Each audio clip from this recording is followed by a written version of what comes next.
This project has its roots in what happened here in the 1880s and 90s when the homesteaders were encouraged and required to improve on the land by creating farms and families.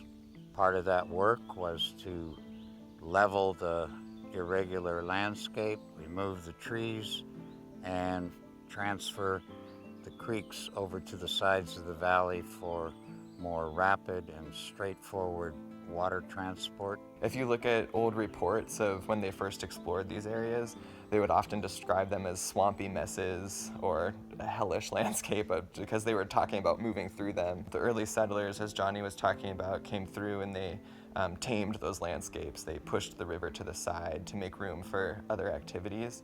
Coho salmon and other species were adapted to these more complex systems. When we went through and simplified those landscapes and pushed the stream to the side, that limited the ability of coho to rear, for them to spawn. And so we're trying to restore that natural complexity. One of the really cool things that we do here too is when we're coming up with our planting species list, we consult with the Confederated Tribes of the Kusla or Umpqua-Sayusla, and then also the Siletz.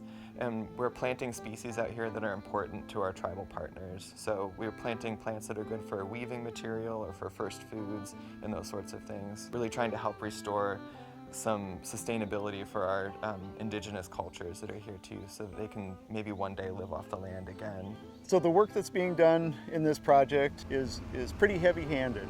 So we're bringing large equipment out here, excavators, dump trucks, bulldozers, scraping off the non-native vegetation. Then we're regrading the soil underneath down to a floodplain level, so that way we don't have steps or dips that cause erosion potential once we return the water to the valley floor. There's a huge fish and organism relocation effort that has to go on prior to filling that channel, and we work to get as many of the organisms out as possible.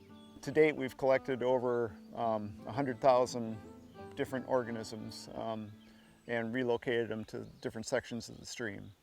I think that a lot of Oregonians have this experience of going in their backyards and seeing salmon coming through the streams and just knowing the journey that they have to go on to get back to where they are to spawn. I think that magic is contained in these restoration projects. We're trying to look at what natural processes existed before we disturbed them, and we're trying to mimic that natural landscape and mimic those natural processes. When we restore those processes and we remake them in here, then we're more resilient in the face of a changing climate and a changing landscape.